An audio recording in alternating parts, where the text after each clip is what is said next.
Welcome to our channel. Today we how to install Firebase with FlutterFlow, quick tutorial step by step clearly.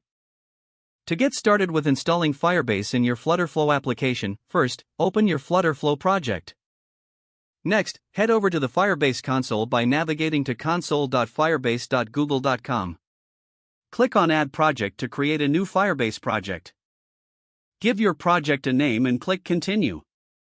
Select whether you want to enable Google Analytics for this project. Once you've made your selection, click on Create Project.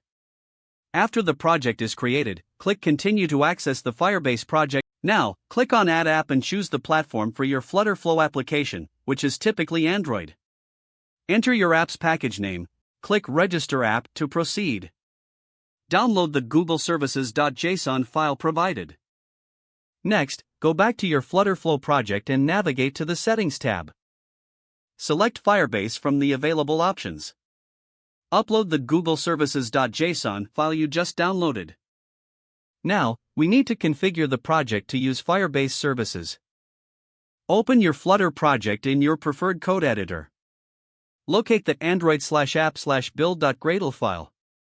Add the following line at the top of the file: apply plugin, com.google.gms.google services.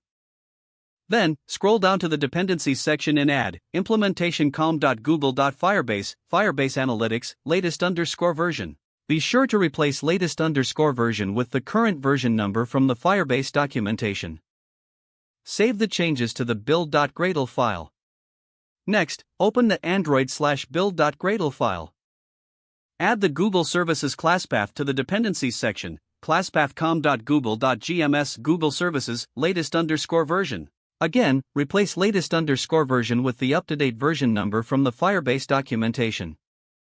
After saving that file, navigate back to your terminal in your Flutter project directory. Run the command flutterpub-get to update your dependencies. Now, to ensure everything is set up correctly, run your Flutter application using Flutter Run. Verify that the Firebase configurations are working by checking the logs for any errors. You have successfully installed Firebase in your FlutterFlow application. That's it. You're now ready to utilize Firebase in your projects. Don't forget to like this video and subscribe to our channel for more step-by-step tech guides.